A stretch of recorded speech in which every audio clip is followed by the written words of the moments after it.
plus globalement au Festival de la Salamandre. Pour cette première petite conférence, on accueille aujourd'hui Grégory Audemer, qui va nous parler de l'élagnon blanc, qui nous vient de l'Ariège, des Pyrénées françaises. Voilà. Et puis voilà, je vous laisse découvrir son travail de photographe. Merci à tous d'être là. Merci. Donc merci aux organisateurs de me proposer l'opportunité de vous présenter un sujet qui m'a occupé pas mal d'années, hein, l'élagnon blanc, et pour lequel j'avoue ne pas avoir jamais fait, je crois de mémoire, une conférence dessus. Autant j'en ai fait un certain nombre, vous verrez, mais sur l'élagnon blanc, c'était une première. Ça m'a permis de me remettre à jour parce que c'est vrai que c'est plus trop le sujet photographique en ce moment. Par contre, j'ai la chance de les avoir autour de la maison, donc même sans les chercher, j'arrive à les voir. Donc avant tout, je vais me présenter. Je m'appelle Grégory, je suis enseignant-chercheur à l'Institut national polytechnique de Toulouse, à l'école d'ingénieur de chimie, plus précisément, et ce que j'y fais n'a rien à voir avec mon activité photographique. D'ailleurs, quand je viens dans le coin, c'est plutôt pour aller à Polytechnique Lausanne que pour présenter voilà, mes photos. Néanmoins, ça fait depuis tout petit que je m'intéresse aux animaux, et puis la photographie s'est greffée sur cette passion. Et depuis, allez, je dirais une vingtaine d'années maintenant, c'est devenu presque une deuxième activité professionnelle, hein. Vous voyez que j'essaye de partager un maximum tout ce que je vois et ce que j'observe, au travers d'articles plutôt de vulgarisation, ça me change un petit peu des articles scientifiques en lien avec mon métier, des expositions et des fois pour la télé française ou pour même le cinéma. Des petits plaisirs personnels, les livres d'art. Donc le dernier c'était sur le Lagopède, j'étais venu exposer ici il y a 4-5 ans, avec une toute petite partie de l'expo sur le Lagopède, et 2 ans avant j'avais fait un livre sur les oiseaux de la plaine d'Ariège, là où j'habite, et j'avais mis en couverture le fameux élagnon blanc dont on va reparler, puisqu'il a le hasard, je vais vous raconter un petit peu comment je l'ai découvert, fait que dans ma vie personnelle, il m'a un petit peu suivi, ce petit oiseau. Et puis surtout, ce que j'aime, c'est les conférences. Voilà, c'est là où on partage. J'en fais beaucoup dans les écoles, un peu pour sensibiliser les petits. Et puis après, au gré des différentes expos à travers l'Europe, voilà, il m'est proposé de présenter un petit peu ce que je fais. Donc moi, en termes de photos, je suis surtout oiseau, soyons honnêtes, mammifère, et pas grand-chose d'autre. Un peu paysage, mais là, il y en a qui sont bien plus talentueux que moi pour faire ça. Donc je vois des jolies choses, mais bon, c'est pas comme ça que je m'éclate le plus. Moi, c'est vraiment les animaux et surtout les oiseaux et les mammifères. Alors, notre fameux élagnon. Alors moi, ce qui est un peu rigolo, c'est que je l'ai rencontré pour la première fois lorsque j'ai visité la maison à l'époque. Je ne savais pas que j'allais l'acheter, mais je l'ai acheté dans la plaine d'Ariège. Et pour naviguer de maison en maison, j'ai vu cet oiseau blanc de loin au début, que je connaissais que par la littérature, j'en avais jamais vu en vrai, et je ne savais pas qu'il était présent en plaine d'Ariège. Et du coup, je me suis dit, c'est rigolo. Qui m'avait dit qu'à l'époque, je passerais 10 ans de ma vie à le suivre, que j'achèterais la maison, que j'y vivrais et que je m'occuperais de tous les oiseaux de la plaine d'Ariège. Ça, je ne l'aurais pas cru. Alors, en termes d'identification, ce petit rapace, il fait partie de l'ordre des, alors ça va être un peu compliqué, hein, accipitriformes. En gros, tous les rapaces font partie de cet ordre. Donc, la famille des accipitridés. Et lui, c'est le genre Elanus. Il en est le seul représentant. Et la sous-espèce qui nous intéresse, Caeruleus, l'élagnon blanc, va être donc la cible de ma présentation aujourd'hui. Il faut savoir qu'il y a 4 sous-espèces d'élagnons dans le monde. Alors je vais essayer de m'en souvenir. L'élagnon d'Australie, l'élagnon lettré qu'on trouve également en Australie uniquement, et l'élagnon à queue blanche que l'on trouve en Amérique du Nord essentiellement, mais un petit peu aussi en Amérique du Sud, et notre fameux élagnon blanc qui concerne plus spécifiquement l'Afrique historiquement, la péninsule arabique et l'Europe de l'Ouest. En anglais, Black Winged Kite, et je vous dirai pourquoi quand on verra d'autres petites photos. Alors en termes de photos, j'y reviendrai à la fin. Le gros challenge, c'est pas tant de les trouver, même si ça reste un rapace assez farouche, même en Afrique, pour avoir échangé beaucoup avec Michel Denis-Huot, qui est quand même un spécialiste de la photographie d'Afrique, même là-bas, même ils se regroupent beaucoup, il me disait que ça restait un oiseau assez farouche. Et chez nous, il reste assez farouche et il a la mauvaise habitude, enfin pour lui c'est une bonne habitude, de toujours chercher des perchoirs très élevés. Donc à 99 fois sur 100, vous l'aurez sur ce perchoir, pas forcément esthétique, et fond de ciel bleu. Alors d'un point de vue photo, c'est pas top. Et moi, j'ai essayé de chercher voilà, à faire des photos avec des perchoirs un peu plus esthétiques et un peu plus sympas. Et pas simple. Pas simple, et c'est pour ça je pense que beaucoup de gens ont envie de connaître cet oiseau, de le prendre en photo, puis finalement se lassent assez vite parce que ça reste assez compliqué de sortir du fil téléphonique ou de l'arbre très haut perché. Voilà, bon j'y reviendrai. Alors, d'un point de vue morphologie, à quoi il ressemble ce petit oiseau? Il a donc plutôt une prédominance gris bleuté, une tête blanche, ce fameux œil rouge chez l'adulte, la cire jaune au niveau du bec, un bec très crochu, le dessus des épaules, on verra d'autres photos, sombre, et par le dessous, quand il est en vol, très blanc, mais avec le bout des ailes noires, d'où le black wing kite. On pourrait, en termes de couleur, ne le confondre qu'avec, alors c'est pas un élagnon, hein, ça c'est le busard Saint-Martin ou le busard cendré qu'on a également, hein, en termes de couleur. C'est pas du tout la même taille, hein. L'élagnon blanc c'est à peu près 78 cm d'envergure, lui il est plutôt autour de 108, hein, donc il est bien plus gros, et la façon de voler est totalement différente. Notre petit élagnon va avoir un petit peu une ressemblance avec le faucon cresserelle, hein. Déjà il ne va pas voler à ras du sol comme peut faire le busard, et même s'il est capable de donner des coups d'aile comme fait le busard à ras du sol quand il voit une proie, il reste généralement plus haut. Sur ses perchoirs, il va observer les champs qui lui semblent intéressants et puis tout ce qu'il va pouvoir voir et entendre. Et après, il va faire le vol du Saint-Esprit comme le faucon cresserelle. Donc si vous voyez un oiseau blanc de loin et qui fait le vol stationnaire, enfin là, vous ne pourrez pas vous tromper, c'est forcément l'élagnon. Voilà. Et quand je dis vous pourrez voir, si vous êtes suisse, vous pourrez être amené éventuellement à le voir autour de Genève. Hein, il est connu qu'il y a eu des ops. Voilà.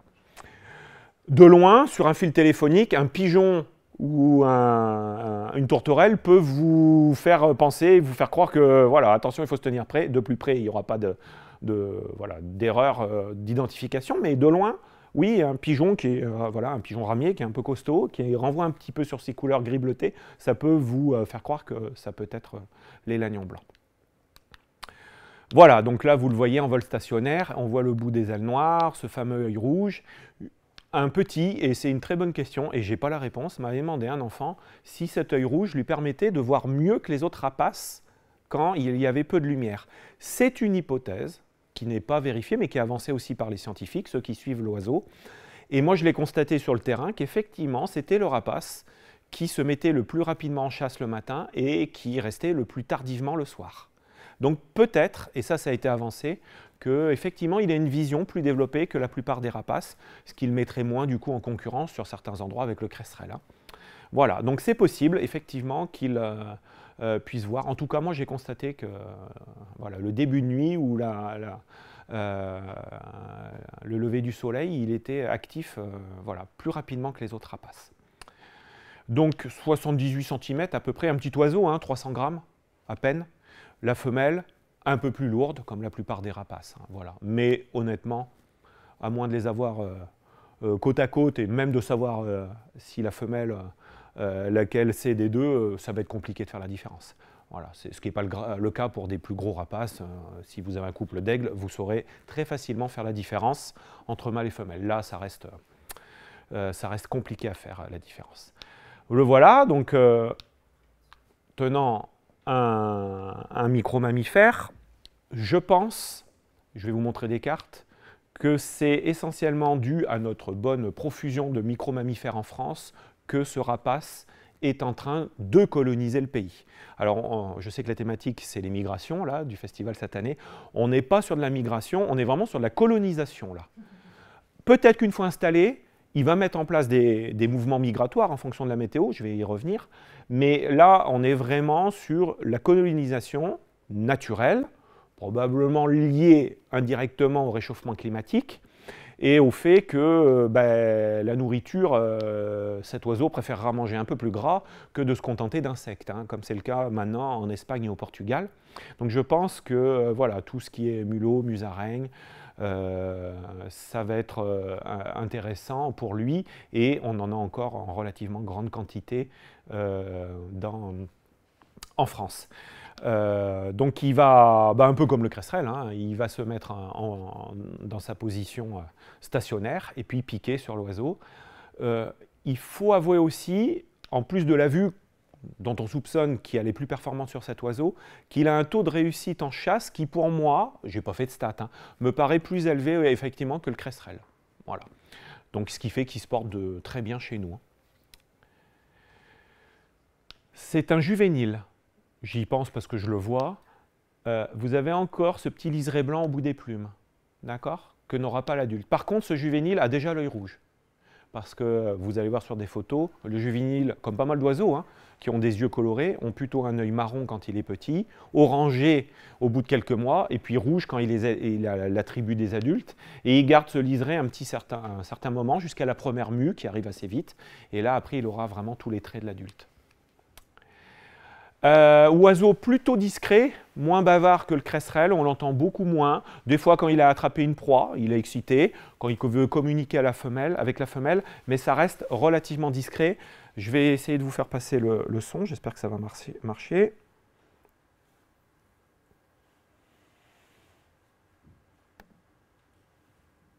Ça marche pas. Voilà. Hop. Alors, laisse-moi. On va tout bêtement rebrancher le son, on ne sait jamais. Alors, si je mets écouteur casque. Toujours pas.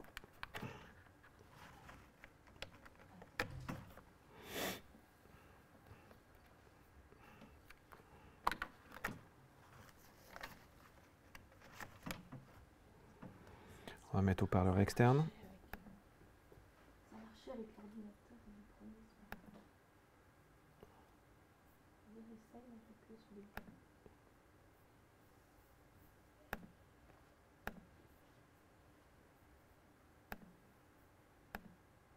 Non, ça ne veut pas. Hop, et je vais juste vérifier que je suis pas. Le son est activé. Non, le son est activé de mon côté. Bon. Quand je vous dis qu'on ne l'entendait pas. Un petit son aigu, très court, assez peu répliqué comme peut le faire le... Hop. Non, pas. Ouais, non, là c'est difficile parce que ça monte dans les aigus, il faudrait faire venir ma petite fille. Et voilà, moi je l'entendais rarement, un peu quand il arrivait sur son perchoir fétiche, ou quand il a attrapé, il est content de lui. Et hop, je vais tout essayer, mais je pense que... Ah, il y a un crack là.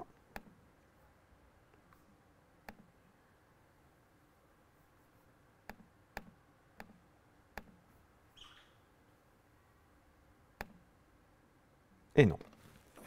Bon, bah tant pis. Tant pis, tant pis. Voilà, donc c'est un oiseau plutôt discret, hein. On ne l'entend pas forcément beaucoup. Et voilà, donc là, il lance son petit cri parce qu'il est content de lui, hein. Ouais, vous l'avez? Allez. On doit pouvoir le trouver sur oiseau.net.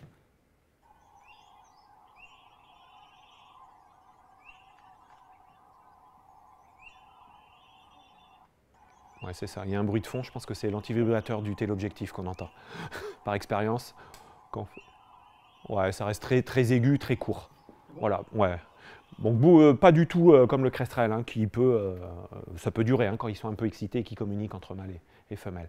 Là, vous avez un adulte, hein, vous voyez. On voit bien donc le dessous blanc, les épaules noires, les plumes, vous avez perdu le liseré et l'œil est vraiment rouge et ce petit bec là bien courbé. Et puis évidemment, les griffes. Et toujours ce cerclage noir autour de l'œil. Voilà un petit peu. Ok. Alors, quand on parle de colonisation, c'est vrai, hein, il nous vient d'Afrique. La plupart des pays africains sont sont concernés, le nord de la péninsule aussi arabique. Et il a traversé en fait par Gibraltar pour s'installer dans l'Europe de l'Ouest. Il a commencé par le Portugal et les premières ops datent déjà de 1944 quand même. Donc c'est vieux, hein, c'est vieux. Ensuite, il s'est déplacé, il a colonisé l'Espagne et il est rentré par le Pays Basque en France. Premières observations en 1983 et première observation de nidification en 1990.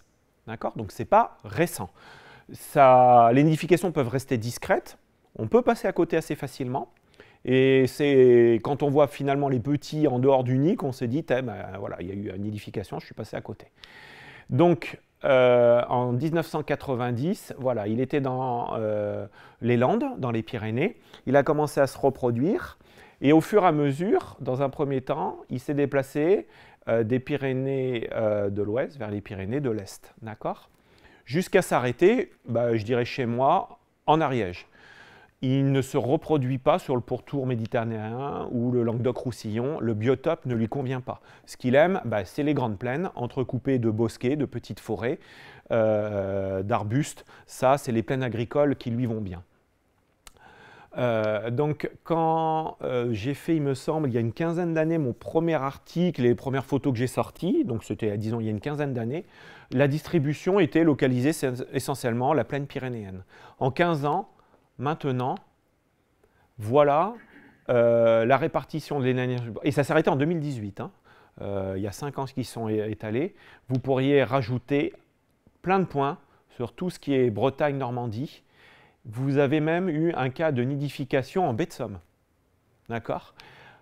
Il a vu, je crois que j'ai la carte, il a été vu très régulièrement en Belgique. Vous voyez, Genève, il y a un point. Donc il est en train de s'installer. Alors, tout ce qui va lui convenir, soyons honnêtes, c'est essentiellement la façade ouest de la France. C'est le biotope qui recherche les grandes plaines agricoles. Les ops ici vont devenir peut-être de plus en plus fréquentes. Après, quand à parler d'installation, il faudra voir, parce que là, les conditions hivernales, là, je vois que on est en Aubrac. Hein, après, on commence à avoir des choses dans le Massif central. Il pourrait très bien y être présent, pourquoi pas l'été, et enclencher un mouvement migratoire l'hiver. Pourquoi pas? Ça, je l'en crois totalement capable. Il faut attendre encore qu'il s'installe. Mais pourquoi pas le voir un petit peu s'installer dans des zones un petit peu en altitude l'été et puis les quitter durant l'hiver. Sa grande force, c'est cette mobilité. Son erratisme, il est capable vraiment de disparaître du jour au lendemain. Hein. Ce printemps, sans vraiment les chercher, j'en avais trouvé une douzaine autour de la maison. Et je ne les ai pas vus pendant 3-4 mois derrière. Voilà, disparus. Et pourtant, ils étaient rassemblés. C'est un oiseau qui va vraiment bouger. Alors, quand les conditions climatiques ne lui plaisent pas, effectivement, il va vite, la neige, les grosses chutes de pluie, ça ne va pas lui plaire, il va vite bouger. Mais des fois, on a vu aussi des déplacements alors que toutes les conditions étaient réunies pour qu'il y reste. C'est ça qui fait sa force, hein, et qu'il est en train de coloniser Grand V. Je pense que dans une vingtaine d'années, c'est un oiseau qu'on aura de tout à fait commun en France. Alors après, la question, est-ce qu'il va remplir une niche écologique manquante? Est-ce qu'il va faire de la concurrence? Pour l'instant, en tout cas, avec ce qu'on a en termes d'approvisionnement de micro-mammifères, il ne fait pas de la concurrence. C'est un oiseau assez agressif sur son territoire, comme le cresserelle. Hein, il a quand même un comportement qui s'approche assez proche du cresserelle, donc il rentre souvent en conflit. Je l'ai vu souvent rentrer en conflit aussi, c'est rare en Ariège parce qu'on n'en a pas beaucoup, avec le hibou des marais. On en a très peu, mais voilà. Et nous, ce qu'il faut savoir aussi dans la plaine d'Ariège, on a une grosse population de milans royaux qui ne passent plus en Espagne, hein, du fait du réchauffement climatique. Dans la plaine d'Ariège, on a à peu près 1000 milans royaux l'hiver qui hivernent. Et ça, eux aussi, ils ont des interactions. Ils l'aiment pas. Enfin, c'est plutôt l'élagnon qui va attaquer le milan royal. Quand bien même, ce n'est pas le même gabarit, mais voilà, ce côté un petit peu agressif, il va vraiment défendre son territoire. Voilà. Donc voilà, donc beaucoup de points à rajouter, hein, et là c'est des points de nidification, hein, c'est pas des points que d'observation, d'accord, hormis peut-être le point en Belgique. Là c'est les points d'observation, justement je l'ai trouvé la carte en Belgique entre 2005 et 2019, donc vous voyez c'est quand même de plus en plus fréquent de le voir. Officiellement il n'y a pas eu encore de nidification, mais je pense, pour connaître un peu la Belgique, pourquoi pas, hein, il s'y plairait. L'hiver, c'est peut-être un peu plus rude que chez nous, mais encore. S'il se reproduit en baie de Somme, on est bien d'accord que c'est quand même, en termes de climat, pas si éloigné. Et puis, comme je l'ai dit, on peut passer à côté d'une nidification. Si on ne trouve pas les jeunes à l'envol après derrière, comme ils vont vite attraper, enfin, il faut être proche pour voir les attributs d'un jeune et le comparer à l'adulte, on peut passer à côté quand même assez vite. Donc pour vous dire, alors ces photos-là d'Élagnon sous la neige, elles ont fait un peu le tour en Europe parce que il n'aime pas ça.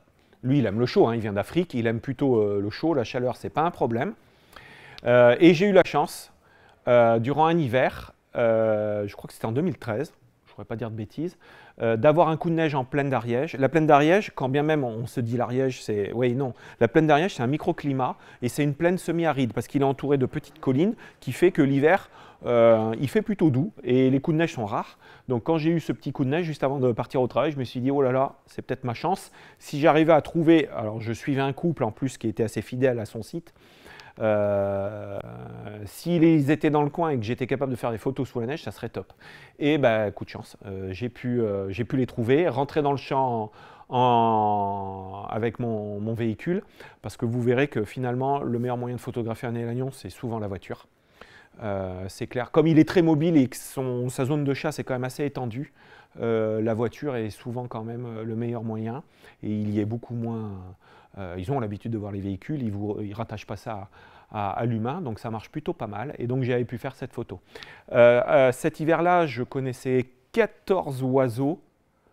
Le lendemain de la chute de neige, ils ont tous disparu, j'en ai pas vu pendant 1 an. Voilà. Et c'est cette capacité à vraiment partir du jour au lendemain quand ça ne lui plaît pas, qui fait qu'il se reproduit très vite. Alors en termes de reproduction, vous allez voir, ça aussi c'est une particularité de l'espèce, ça y va. À minima, il va vous faire la plupart du temps 2 nichées.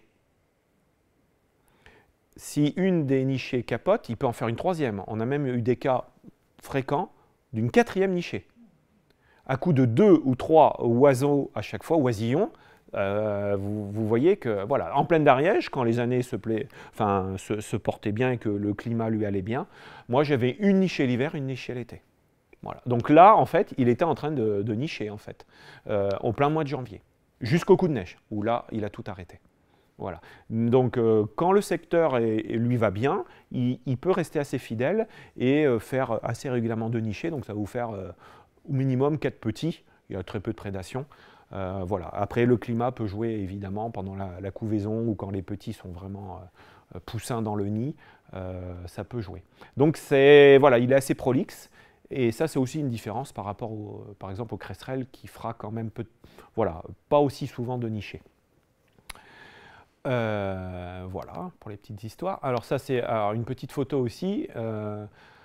C'est un jeune, c'est un juvénile. Vous voyez, il a l'œil orange.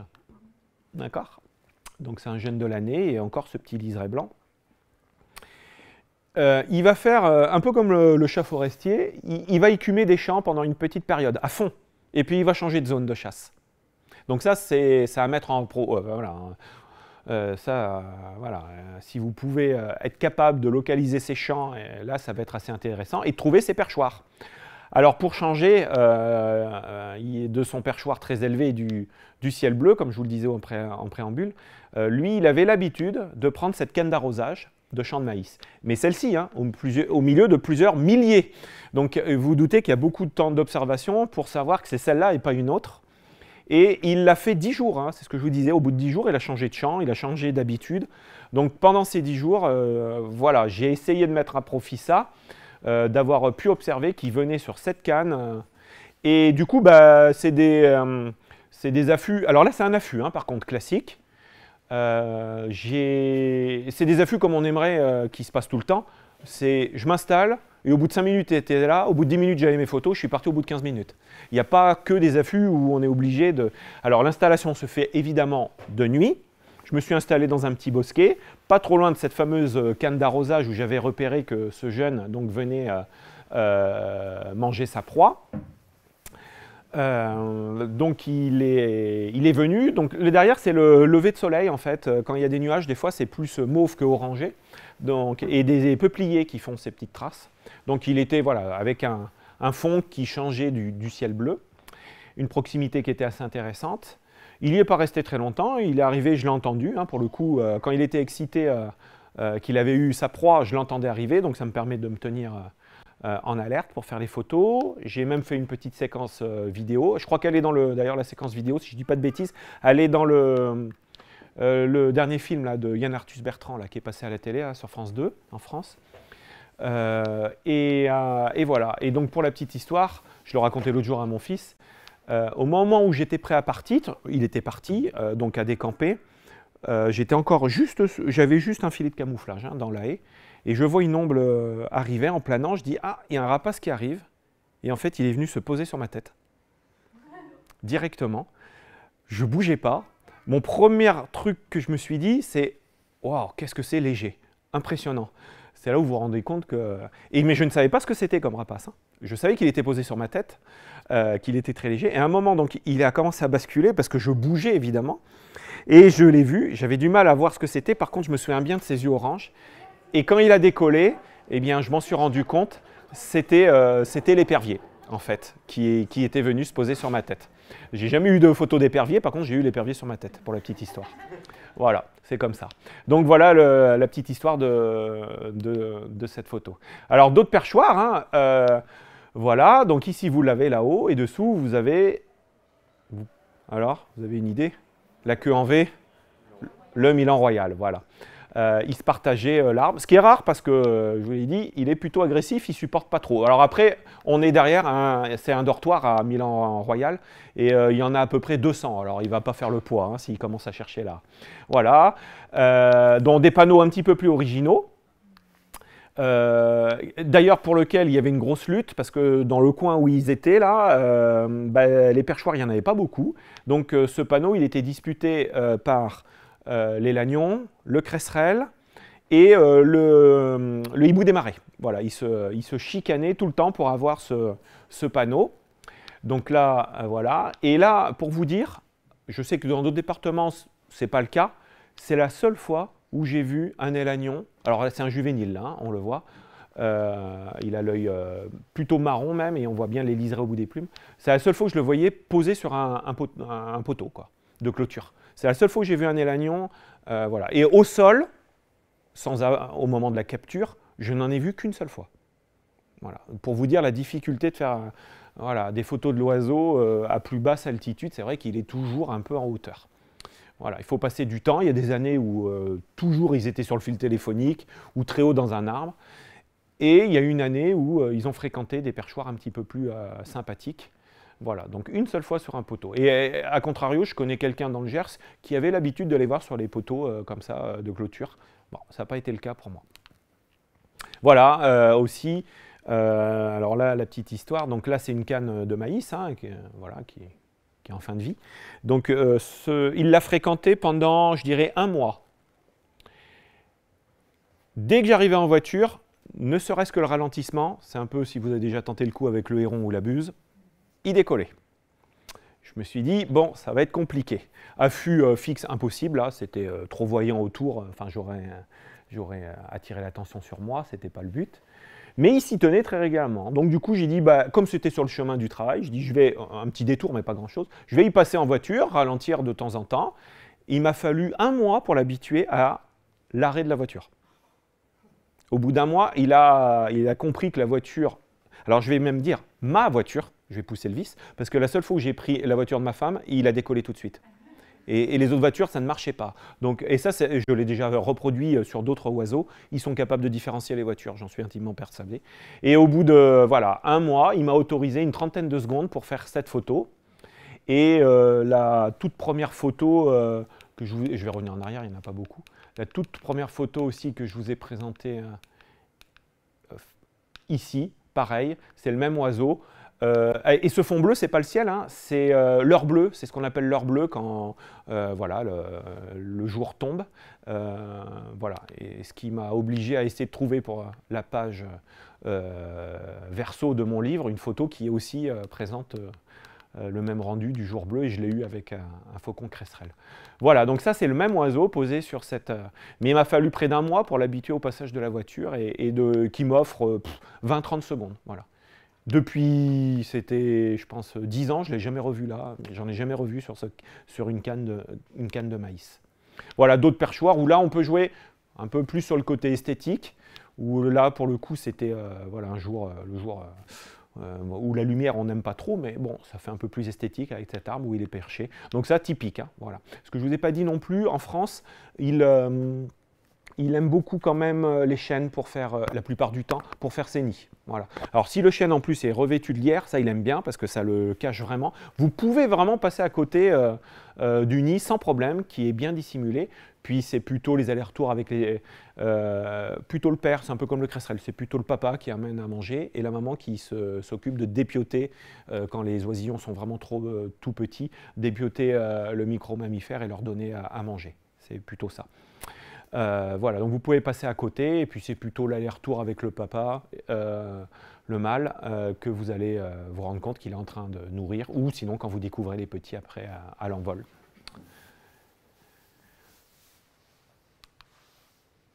Voilà, moi j'en ai fini. Est-ce que vous avez d'autres questions à me poser sur ce petit oiseau qu'on voit là en ombre chinoise? Donc beaucoup, voilà, on est appelé à le rencontrer de plus en plus fréquemment et au travers de l'Europe. Allez-y. J'ai bien compris, donc il attaque au sol, hein, c'est pas un animal qui attaque. En l'air, non. Il y a eu des reports comme quoi il s'intéressait un peu aux moineaux, mais pour moi, il n'en est pas capable. Hein. On a vu qu'il est surtout vers les côtes, donc c'est pas un poissonnier en fait. Non, ah non, non, non, non, non. Voilà, moi, tous ceux que j'ai vus en Espagne se nourrissaient exclusivement, et ça c'est à cause du réchauffement climatique, hein, l'Espagne est en train de devenir un pays mais désertique, et quand je dis désertique, c'est bon, et ça va vite, ils ne mangeaient que des insectes. Voilà, tout ce qui est criquet, sauterelles, mais évidemment, si vous lui proposez à côté quelque chose de plus gras, il va aimer, voilà, plutôt aller le campagnol des champs, hein. Et ça, ça c'est sûr qu'il se nourrit essentiellement de là. C'est pas parce qu'il est côtier ou pas loin des côtes que voilà, il s'en approche pas. Non, il ne mange pas de. Un taux de réussite supérieur à la moyenne, c'est quoi le taux de réussite sur... En termes de chasse, Voilà, s'il attaque 10 fois, combien de fois là, sur les lagnons, il n'y a pas ces stats-là, ça c'est sûr. Pour le cresserelle, j'aurais du mal. Enfin, ça doit exister, hein, mais de loin, enfin en tout cas. À chaque fois que je l'ai vu chasser, moi je dirais 3 fois sur 4, il réussit son coup. Voilà. Alors après, il faut voir aussi l'âge de... Évidemment, il y a de l'expérience, hein, engrangée. Voilà, quand je parlais de mon lagopède, quand vous lâchez un aigle ne va pas attraper le lagopède comme ça. Hein. Il va lui falloir des années d'expérience, d'œil. Voilà, donc là aussi, je pense que ça joue. Et voilà, mais moi j'ai trouvé que voilà, c'est deux différences. C'est que voilà, il est plus rapidement en chasse, plus tardivement en chasse que les autres rapaces, et je trouve qu'il a un taux de réussite quand même qui est pour moi plus élevé. Après, ils mettent des stats, ça je pense qu'il n'y a pas. Hein. Il faudrait faire un paquet de stats, être là au moment de la chasse, enfin, et puis voilà. Il y a quand même pas mal de départements au pied des Pyrénées qui ont mis des groupes là, de suivi, ça s'est bien mis en place, bon, il y a eu du plomb dans l'aile à cause de la Covid, mais...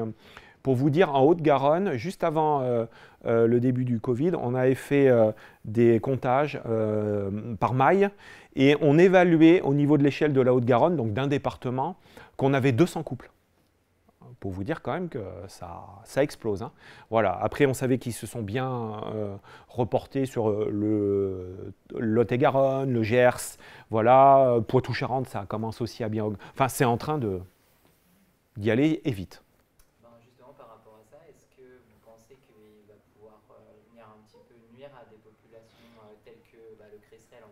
Alors, ouais, sur la même niche. Bon, alors, il a un comportement proche du cresserelle. Donc, si c'est pas l'un, ça va être l'autre qui va aller chercher. Ça, c'est sûr qu'ils vont... alors, on sait aussi que le cresserelle, les populations sont un petit peu en baisse. Alors, est-ce que à terme, ça pourrait... je pense que là, actuellement, il y a assez de micro-mammifères pour nourrir tout le monde, honnêtement. Ce qu'on a vu aussi, sa force, c'est que la plupart des rapaces, et c'est valable aussi pour certains mammifères, la population d'un prédateur va être intimement liée à ce qu'il mange. Vous aurez beaucoup de renards les années où il y a beaucoup à manger, et ça, les rapaces, c'est à peu près. Lui est beaucoup moins sensible à ça, parce qu'il a cette capacité à partir. Et ça, c'est une force de l'espèce. Donc les années où vraiment les conditions météo ont fait que les micro-mammifères sont peu présents, la chouette de Telmagne, mais aussi en montagne, on sait très bien que les populations sont intimement liées aux campagnols des bois. Eh bien lui va être moins sensible parce que s'il ne trouve pas, il va aller ailleurs. Alors que les autres rapaces sont plutôt fidèles à leur site. Lui, pas du tout.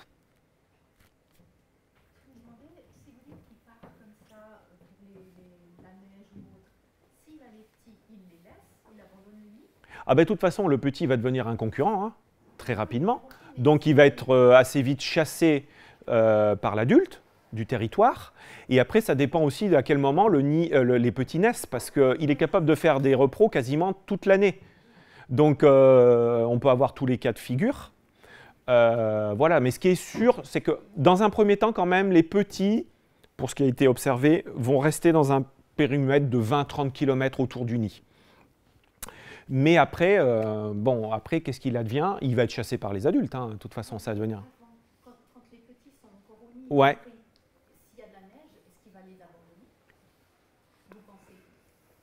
Bon, par chez moi, ça arrive rarement. Il va être rarement amené quand même à nicher. Enfin, c'est à lui de faire son expérience. Je ne suis pas sûr qu'il y ait beaucoup de cas de nidification hivernale où il y a eu de la neige. Je suis peut-être le seul à l'avoir eu. Et ce qui, je peux vous... Alors, par contre, le truc, c'est que je ne savais pas où on en était de la nidification. Je pense que les œufs n'étaient pas faits encore à l'époque. Je ne voyais que des accouplements. Donc, ça s'est produit avant. Voilà. Après, est-ce que l'instinct ferait qu'il va rester avec les petits? Ça, on a tout à découvrir, là. On a tout à découvrir. Hein. Je pense que là, voilà, moi, pour être sûr, c'est que quand il y a eu ce coup de neige, je n'ai vu que voilà, la reproduction, mais les petits n'étaient pas encore là. Je ne sais pas. Voilà. Est-ce que son instinct de nomade va le pousser à partir et laisser les petits mourir? Aucune idée hein, à quel curseur il va mettre son instinct. Voilà. Ça, c'est à découvrir. On a des choses à découvrir et puis des évolutions comportementales, peut-être. Est-ce qu'on cherche? Ah bah oui, par chez nous, oui. Enfin, en Haute-Garonne, on avait eu pas mal de monde, mais oui, au pied des Pyrénées, il y a alors, tout a été suspendu hein, à cause du Covid, ça c'est sûr. Mais je sais que normalement, ça va être relancé, des suivis. Par exemple, je sais qu'autour de Tarbes, il y aurait des premiers cas de regroupements hivernaux. Ce qui est le cas en Afrique depuis longtemps. Hein. Il y a des endroits en Afrique où on voit plusieurs centaines, voire même des fois peut-être plusieurs milliers d'oiseaux. Ça n'existait pas en France parce qu'il y en a trop peu. Moi, je ne l'ai jamais observé parce qu'il y en a trop peu sur ma zone. Mais dans les zones où il commence à y en avoir plus, effectivement, il y a des, un peu comme les Milans royaux, voilà, des regroupements hivernaux et nocturnes qui se mettent en place. Et là, je sais qu'ils sont à la recherche de gens au pied des Pyrénées pour faire un petit peu le suivi. Voilà. Bon, ça reste des petits regroupements, hein, 20, 30 oiseaux au max, je crois, pour avoir lu ce qui avait été écrit. Par chez moi, ça n'existe pas, il n'y en a pas assez hein, pour qu'ils se regroupent. Voilà. Ils peuvent se retrouver, les jeunes, pendant un petit moment, une fois qu'ils sont sortis du nid, parce qu'ils sont un peu perdus, ils vont voir un petit peu. Mais après, ça explose assez vite. Et voilà. Donc, je pense que ça va se mettre en place, ça. Mais il faut encore un peu plus de population, que les populations augmentent. Deux questions courtes. Oui. La période en fait, où le petit est bien dépendant, vu qu'il y a deux nichés par année, je pense qu'il reste pas 6 mois au lit. Non. Là, on est sur les trucs classiques comme le cresserelle. Hein. Il va, pendant 15 jours, 3 semaines, là, ils ont vraiment besoin de la mer parce qu'ils n'ont pas la force de dépioter le micro-mammifère. Après, ils vont devenir déjà plus indépendants en termes de... ils vont pouvoir dépecer la proie assez vite, commencer à s'exercer au nid et ils vont partir assez vite. Hein. Ça ne traîne pas. Ouais, c'est ça, un mois et demi. Hein. Et puis, vu que c'est un nouveau venu, en fait, est-ce qu'il a des prédateurs? Vous avez vu d'autres oiseaux qui viennent Non. Je crois pas qu'il puisse être prédaté autrement que par le grand-duc, comme la plupart des rapaces. Voilà. Par chez nous, lui il est dans la plaine, les grands-ducs, nous, ne sont pas dans la plaine, ils sont plutôt sur ces petits sommets, hein, c'est 200-300 mètres d'altitude autour. On a quelques villages avec des calvaires un peu perchés au-dessus des rivières, ils sont là. Voilà, il serait capable, hein, là il n'y a pas de problème. Hein. Je veux dire, un grand-duc, il n'y a pas grand-chose qui va l'arrêter. Donc je verrai que ça. Après, ça reste juste de la bisbille entre rapaces, mais non, je ne le vois pas être capable de d'être prédaté. Voilà. Non, il est bien. Et puis il est agressif, il a vraiment ce côté agressif où il va vraiment défendre son territoire avec la femelle quand le couple est établi. Voilà. Donc il y a beaucoup de choses, oui, il y a encore à connaître parce qu'il arrive, il arrive en force. Mais bon, cette difficulté, c'est cette mobilité. Même à compter, comme il est très mobile, il faut être sûr de ne pas compter plusieurs fois le même spécimen. C'est pas bah ouais, c'est pas évident. C'est une force, voilà, c'est une force. Après, ça complexifie un petit peu le, voilà. Mais bon, voilà, on commence à trouver les gens, à s'habituer, voilà. Et bon, moi, c'est vrai que la chance, c'est que je les ai autour de la maison, donc, enfin, ça dépend des moments de l'année, mais. Vous savez s'il y en a qui ont déjà été bagués? Alors oui. Pas en France. Il y a un pays qui a fait ça. Je pense que c'est les. Alors je voudrais pas dire. C'est soit les Espagnols, soit les Portugais. Et je pense même qu'ils ont été au-delà. Ils ont réussi à mettre du GPS. Voilà. Et il faut que je retrouve les documents. Alors en plus je parle pas espagnol, donc il va falloir. Voilà. Voilà. Mais j'ai trouvé l'autre jour quand j'ai voulu sortir les cartes justement quelqu'un qui renvoyait sur un beau travail. Et il me semble que c'est. Je ne voudrais pas dire de bêtises, il me semble que c'est en Espagne. Il faut que j'essaye de retrouver. Et oui, alors là, le GPS, ça va être intéressant. De comprendre un petit peu ces mouvements. Qu'est-ce que j'aimerais savoir où sont partis les miens après le coup de neige, par curiosité. Voilà. Pourquoi j'en vois 14 en février, mars, et que d'un coup ils disparaissent alors qu'il a fait une météo excellente pour la reproduction. Pourquoi ils sont partis, voilà. Voilà. Et ils partent même alors que les conditions sont bonnes. C'est une force. Voilà, et qui fait qu'on le retrouve maintenant un peu partout. Voilà, quand vous prenez la Pyrénéenne, c'est Toulouse et que vous allez vers le Pays Basque, le long de l'autoroute, si vous ouvrez les yeux, vous aurez de bonnes chances de voir un élagnon hein, perché. Vous trouvez un arbre mort, idéalement, vous allez en voir. Pareil, hein, si vous faites Toulouse-Bordeaux, vous avez de bonnes chances, le long de l'autoroute, d'en voir. Hein. C'est devenu... voilà. Alors après, il est sensible au dérangement, il faut quand même en parler. Malheureusement, c'est un oiseau qui a été à la mode quand on a commencé à en voir. J'en suis un peu le premier responsable aussi, avec mon expo qui a été présenté en Europe. Il faut le savoir. Moi, je le présente pour parler d'un animal qui me tient à cœur, mais je sais qu'en contrepartie, je prends aussi un risque d'attirer les curieux. Et parmi les curieux, il y a les photographes. Et tous ne sont pas forcément clean. Et pour vous dire, l'un des nids fétiches qui était connu dans Plaine d'Ariège a disparu parce que des photographes ont trouvé une bonne idée, c'est d'aller filmer l'intérieur du nid avec une perche de 6 mètres. Descendu de Paris exprès pour ça. Ils ont fait capoter la nichée, ça c'est une chose. L'agriculteur en a eu marre de ce va-et-vient. L'arbre, ça faisait 15 ans qu'il était utilisé pour le nid. L'agriculteur l'a tronçonné. Terminé. Donc malheureusement, il faut en parler. Hein. Tout le monde n'est pas... sur certaines espèces encore plus sensibles ou en voie de disparition, je suis très prudent et je ne présente pas n'importe quelle photo. J'ai trouvé des photographes qui venaient à mes confs pour trouver les endroits où je faisais les photos. Hein. Je ne suis pas dupe. Alors, on parle des chasseurs, on parle de... Voilà. Il y a aussi des ornithos qui ne font pas de photos que j'ai repris autour de l'élangon. Je veux dire, quel est l'intérêt d'aller avec une lunette, se mettre sous le nid où il y a la repro en cours. Quoi. Avec des lunettes, vous pouvez vous placer loin, il n'y a pas besoin de s'approcher. Moi non plus, hein, je n'ai pas besoin. Et en plus, il y en a pas mal d'endroits où en voiture, vous ne les dérangerez absolument pas, parce que pour eux, ce n'est pas une menace, et il suffirait juste de rester dans la voiture. Mais il y en a toujours comme ça. Donc, la plupart du temps, les deux raisons qu'une nichée capote, c'est la météo et le dérangement humain. Voilà.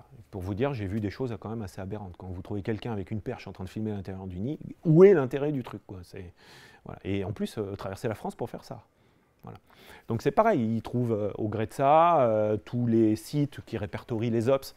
Moi, je ne fais plus, hein, terminé. Hormis si je travaille avec des scientifiques, et évidemment, là, je partage mes ops, mais je ne mets aucun point d'observation, parce que dans le paquet, ça concerne peut-être une minorité, mais malheureusement, voilà. sur le lagopède, qui est une espèce en voie de disparition et pour lequel j'ai beaucoup communiqué, parce que je pense qu'il faut en parler pour pouvoir le protéger, je sais très bien que j'ai les chasseurs qui épluchent toutes les données et les photos, quoi, pour essayer de trouver les endroits. C'est comme ça, donc il faut être un petit peu prudent. Donc voilà, alors après lui, c'est un peu comme le lagopède, hein, il attire beaucoup de monde, mais beaucoup de monde se baisse les bras assez vite parce que c'est compliqué à faire en photo. Ça, c'est une chance, entre guillemets. Le voir faire la photo sur le fil téléphonique, c'est facile, entre guillemets. Mais ce n'est pas la photo très esthétique. Et pour vous dire, à mon expo, je dois avoir... je regardais, je m'y suis replongé parce qu'il a fallu que je retrouve et que je l'amène ici. Je pense que j'ai au maximum 20 photos. Et elles ont été faites sur une durée de 10 ans. 20 photos que je juge plutôt sympas et dont on quitte un peu le perchoir un peu... peu esthétique du poteau télégraphique ou du fil téléphonique, quoi. Voilà. Donc ça reste un oiseau compliqué à faire, farouche, avec des particularités qui font que, voilà. Généralement, les gens se lassent assez bien, mais ils ont quand même le temps, éventuellement, ponctuellement, de le perturber, quoi. Et le nid, là, qui a été capoté, en plus, qui a capoté, pour lequel l'agriculteur a coupé, c'était un nid, en plus, qui était à 20 mètres de la route. Vous gariez votre voiture tranquillement, vous observiez un élagnon à 20 mètres. Il n'y avait pas besoin de faire plus, vous étiez au top. Et tout le monde pouvait profiter, voilà, mais on va toujours vers le plus. Donc voilà, j'alerte aussi souvent ça, lors des confs ou quand j'écris, qu'il ne faut pas faire n'importe quoi. C'est comme tout. Il faut se mettre une limite. Voilà. Merci beaucoup.